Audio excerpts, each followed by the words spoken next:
Good evening. Good evening. This poem actually started off as an assignment for my class. We were doing persuasive writing, and we had to write a persuasive poem.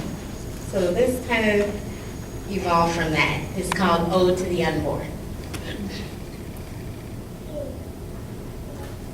I've watched her now for years, going about her daily life.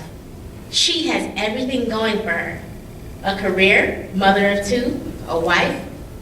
She's been commended by her peers for doing well for herself, but they don't know who I am or of my murder itself. She was only barely 17 when I came to know life, and I was only 8 weeks developed before I met disastrous strife. Along with her trained assassin in the guise of being a medic, my tiny life was stolen in a way that was most barbaric. Stripped from the only home I knew, I floated far away and met my Heavenly Father and an eternity with Him to stay.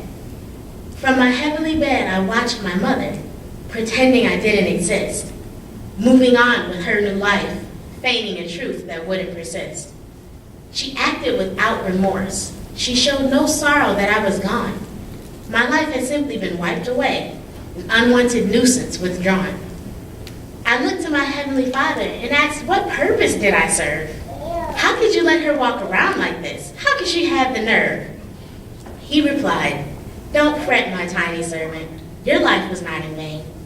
Your mother may have erased you, but she can't erase her pain. Because of you, she'll come to know me. She will see the needs she possesses. Because of you, she'll know my love, how I forgive and how I bless. Just wait and you will understand, though your life had seemed so brief. It was so through you your mother has come now at my feet to weep. So I watched my weeping mother, no more arrogance in her face. I watched in amazement as she poured out her heart and received grace. All these years she never forgot me. Not once was I not on her mind. And my Heavenly Father used that guilt to bring transformations divine. My Father had forgiven her. He'd wiped her slate perfectly clean.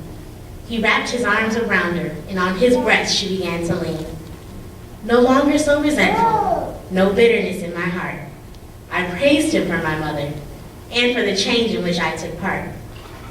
No life will ever be wasted, no person to perform no service. He has determined all things to be, and all things fit into his purpose. I thought that I was useless. I thought I was a waste of time.